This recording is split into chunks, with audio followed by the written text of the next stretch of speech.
ರೇಣುಕಾಸ್ವಾಮಿ ಹತ್ಯೆ ಕೇಸ್ನಲ್ಲಿ ನಟ ದರ್ಶನ್ ತೂಗುದೀಪ ಅವರು ಪರಪ್ಪನ ಅಗ್ರಹಾರದಲ್ಲಿ ಇದ್ದಾರೆ.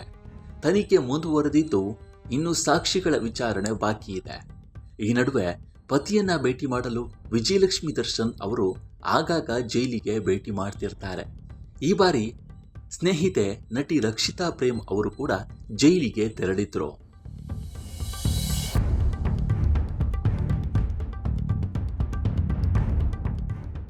ಹೌದು, ನಟ ದರ್ಶನ್ ತೂಗುದೀಪ ಅವರನ್ನ ಭೇಟಿಯಾಗಲು ನಟಿ ರಕ್ಷಿತಾ ಪರಪ್ಪನ ಅಗ್ರಹಾರ ಜೈಲಿಗೆ ಭೇಟಿ ನೀಡಿದರು. ದರ್ಶನ್ ಪತ್ನಿ ವಿಜಯಲಕ್ಷ್ಮಿ ಅವರೊಂದಿಗೆ ಜೈಲಿಗೆ ತೆರಳಿದ ರಕ್ಷಿತಾ ಸುಮಾರು 1 ಗಂಟೆಗೂ ಹೆಚ್ಚು ಕಾಲ ದರ್ಶನ್ ಅವರೊಂದಿಗೆ ಮಾತುಕತೆ ನಡೆಸಿದ್ದಾರೆ, ಆರೋಗ್ಯ ವಿಚಾರಿಸಿದ್ದಾರೆ ಅಂತ ಹೇಳಲಾಗ್ತಿದೆ.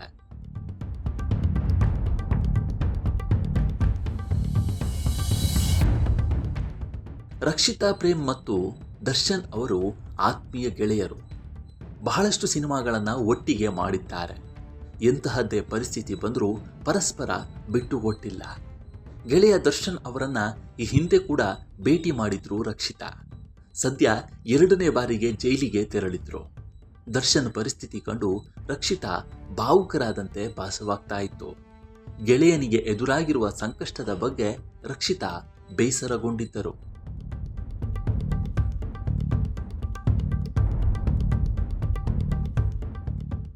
ದರ್ಶನ್ ಅವರ ಭೇಟಿ ಬಳಿಕ ಜೈಲಿನಿಂದ ಬೇಸರದಿಂದಲೇ ರಕ್ಷಿತಾ ಪ್ರೇಮ್ ಮತ್ತು ದರ್ಶನ್ ಪತ್ನಿ ವಿಜಯಲಕ್ಷ್ಮಿ ಹೊರಬಂದರು. ಮಾಧ್ಯಮಗಳಿಗೆ ಪ್ರತಿಕ್ರಿಯೆ ನೀಡಲು ರಕ್ಷಿತಾ ಪ್ರೇಮ್ ಅವರು ನಿರಾಕರಿಸಿದರು. ಆದರೆ ದರ್ಶನ್ ಹೇಗಿದ್ದಾರೆ ಎಂಬ ಪ್ರಶ್ನೆಗೆ ಮಾತ್ರ ಚೆನ್ನಾಗಿದ್ದಾರೆ ಅಂತ ಉತ್ತರಿಸಿ ಕಾರು ಹತ್ತಿ ಹೊರಟರು. ಅತ್ತ ವಿಜಯಲಕ್ಷ್ಮಿ ಅವರು ಕೂಡ ರಕ್ಷಿತಾ ಅವರಿಗೆ ಬಾಯಿ ಹೇಳಿ ತೆರಳಿದ್ರು.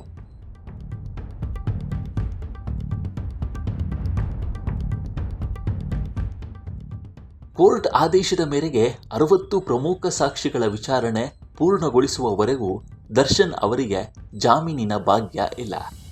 1 ವರ್ಷದ ಅವಧಿಯಲ್ಲಿ ಸಾಕ್ಷಿಗಳ ವಿಚಾರಣೆ ಪೂರ್ಣಗೊಳ್ಳದಿದ್ದರೆ ದರ್ಶನ್ ಅವರು ಜಾಮೀನಿಗಾಗಿ ಅರ್ಜಿ ಸಲ್ಲಿಸಬಹುದು.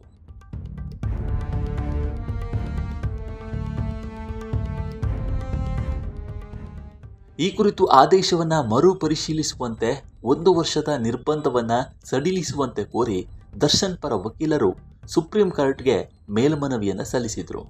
ಅನಾರೋಗ್ಯದ ಕಾರಣವನ್ನ ತಿಳಿಸಿ ಅರ್ಜಿಯನ್ನ ಹಾಕಿದ್ರು.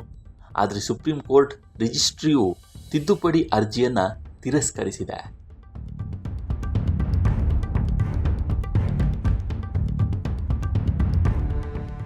ದರ್ಶನ್ ಅವರಿಗೆ ಜೈಲಿನಲ್ಲಿ ಮೂಲಭೂತ ಸೌಕರ್ಯಗಳನ್ನು ಒದಗಿಸುವಂತೆ ಕೋರ್ಟ್ ಜೈಲು ಅಧಿಕಾರಿಗಳಿಗೆ ಸೂಚನೆಯನ್ನ ನೀಡಿದೆ. ಎಲ್ಲ ಬೆಳವಣಿಗೆಗಳ ಮಧ್ಯೆ ಇದೀಗ ದರ್ಶನ್ ಪತ್ನಿ ವಿಜಯಲಕ್ಷ್ಮಿ ಅವರ ಜೊತೆಗೆ ಗೆಳತಿ ರಕ್ಷಿತಾ ಪ್ರೇಮ್ ದರ್ಶನ್ ಅವರನ್ನ ಭೇಟಿ ಮಾಡಿ ಆರೋಗ್ಯ ವಿಚಾರಿಸಿದ್ದಾರೆ. ಜೊತೆಗೆ ದರ್ಶನ್ ಅವರ ಸ್ಥಿತಿಯನ್ನ ಕಂಡು ಸ್ವಲ್ಪ ಭಾವುಕರಾಗಿದ್ದಾರೆ.